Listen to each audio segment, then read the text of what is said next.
And he told me that everybody who wants to leave the German Democratic Republic was punished in this, not in this way that he goes to prison, just perhaps for 1 month or 2, but the female doctors, they have to go on the very, very outside in the Providence, yeah? And the male doctors, they become military doctors as punishment. Yeah? And so this novel by Hermann Broch and this story of this doctor from German Democratic Republic together gives me the first kick, yeah? So for this script. Other questions? I was very curious about the choice of the Chic song, At Last I Am Free, at the end. Which is a fantastic song, but I'm just curious as to why you chose that. Yeah, during the last 15 minutes of your screening, I heard my own movie.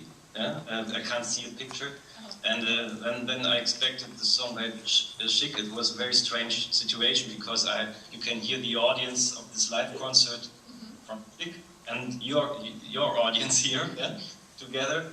And I was so lonely here in my room in this moment, and it was so. I read the autobiography from Nile Rodgers, yeah? One of the composers of this song. It's one of my favorite songs, I must say. Yeah?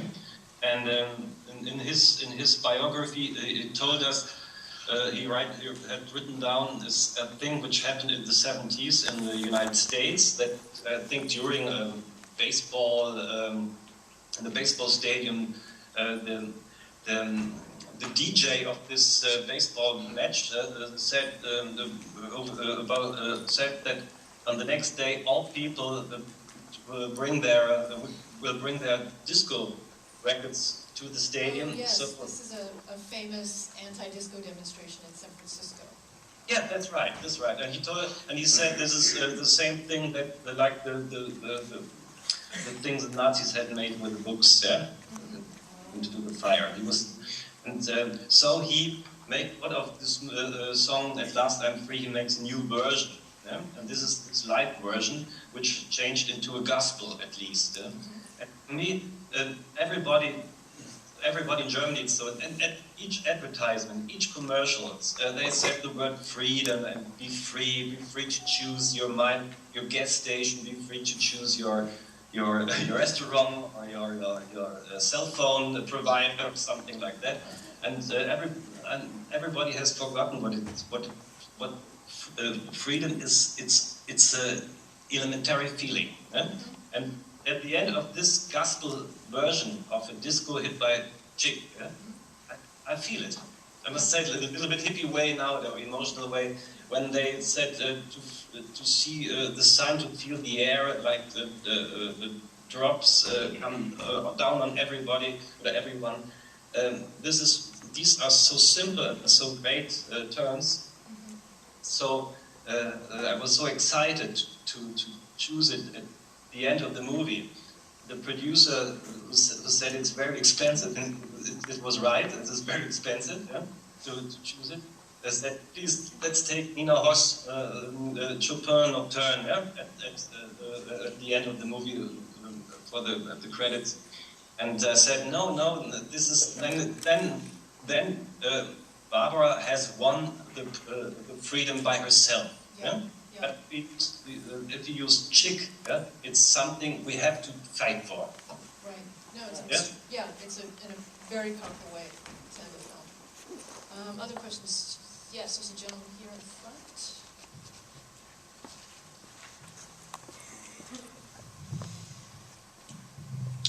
The ending of your film is very moving because she appears to sacrifice her own happiness and her own plans, in effect, to buy the life of one of her patients, Freedom. And the suggestion is made, but it's only a suggestion, that this may be because of her growing attraction to her fellow doctor, who we see her fleetingly embrace. But we're not sure. What was your intention here to leave us in terms of her final motivation? that this ending of this movie is the first ending I have lost control. Yeah? In the script they have a little dialogue at the end, and the two actors threw this dialogue away. They destroyed the dialogue, yeah? And they are totally right. I have the feeling, because we have shoot this movie chronologically, yeah? And it was our last two camera positions at this room in the hospital from those two, and I had the feeling that all explanations, all meanings, what I have had, would she stay there? Will she stay there because of a love thing? Because perhaps as a that she sacrificed herself or something like that? And I can't find the right answer. Yeah? For me, my feeling was that those two, this doctor and Barbara together, André and Barbara together, for me was this feeling that they will build up a new society. And I'm not a part of the society. They open a door, they go away, they have to make they found a new society, perhaps a little bubble for 2, 3, 4, 5 persons, but they try it. Yeah? And this has nothing to do with a happy end love thing, because I don't know if they will have sex together or they will have children or so. For me it was a political seduction, a political erotic in this last eye contact what they have. Yeah? They are not crying, they are breathing, yeah, very loud. Yeah? I was very astonished about, because this is original sound. Yeah? They both are they're breathing as if some really big tension is inside their bodies. And I was so totally impressed that after everybody from the team and all the actors, after this last shoot, they go away. Everybody wants to be for himself, and I never have made this experience before. It's something to do with. There is a fantastic movie by Helmut Keutner, a German director from the 40s, and he made a new movie during the last days of Berlin, 1944, 1945. Under the Bridges, the German title is Unter den Brücken, at least 2 men and 1 girl are leaving Berlin. You don't know which direction, but you have the feeling that they go away not to be a family or a love couple. They go away to found a new society. This is a dream within the within the fascist system, which has a breakdown, a little bubble of survival of perhaps socialistic ideas. Will never die. A little bit like this, for me, was the feeling at the end. Other questions? Yes, Jennifer in the center. Hi, and thank you very much for this wonderful film. I think it had a very strong emotional pulse for me. And my question is whether when you see your films finished at the end, and you're watching them, and I trust that you watch them from time to time, whether you continue to be analytical about them or whether you are absorbed emotionally as well, because they're very, very strong, impacting emotional films, and I wonder whether what your feelings are when you see them. I've seen all my movies once at the premiere, and then I can't see them for many, many years again. But then after 2 or 3 years, I try to see them again, because the first 1 or 1.5 years after I finished the movie, when I watched them, it's a little bit like a narcissistic thing. I see so many mistakes, and to see mistakes is also very narcissistic. Oh, I could did it better, and so something like that. Yeah. But then, for me, Barbara was a little bit. There's another thing around Barbara. It has something to do with the end. What I talk in my answer from the last question, that for me, the story, the plot, the emotional waves, also the actors and their moves and their behaviors have changed so that I lost the control, and therefore I could see the movie better than other movies where I think always I have the control before. I was a little bit like this Alfred Hitchcock controller. And in this movie I was a little bit, I would say, François Truffaut a little bit more. Other questions? Yes, gentleman in the back. Following up in what you just said about building up in the society, could you talk a little bit about the reception of your film in Germany today? Yes. Tomorrow I have to go to the East German town Leipzig, and I will receive their prize, and I have to work for some words. I have to speak in front of the audience tomorrow, and then I remember that half a year ago, Leipzig was our first station of our promotion tour, and we all, Nina and Ronnie and me, we are very, very anxious because but two of us are from the West. We have made a movie about the East, and so many movies from the West with West money and West German directors have made have used the subject East, to a German Democratic Republic, as a little bit imperialistic, I must say. The winners of the history make a movie, and they use them a little bit.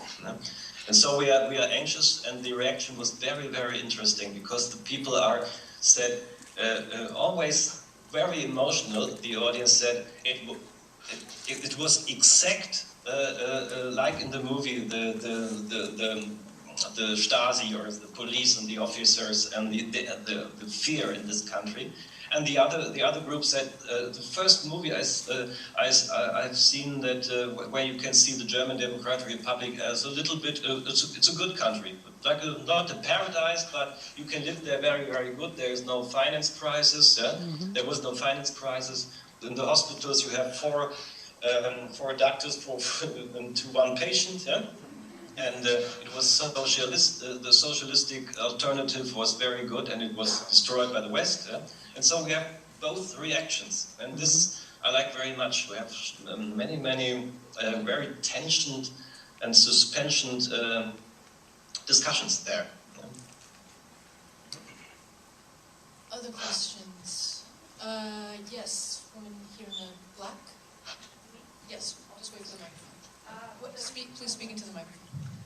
There is an excellent sequence when the two girls, Barbara and let's call it the hooker, in the room they meet with champagne and all that. Well, but it's a parallelism you're doing, because Barbara, in a way, is like a kept woman, with this guy with the Mercedes-Benz and getting all the presents and all that. So from that moment on that she cannot follow. And besides, he offers, you don't have to work, and she takes pride in her career. So that definitely it's not a sacrifice, that she will end up loving this man, the doctor, right? Is that so? You're totally right. It was so that the sentence in what this West Germany guy said to her, you don't have to work. I earn enough money for the two of us. This sentence, my co-author Harun Farocki and I, we want to erase, because it's too pathetic, perhaps a little bit, too theatrical.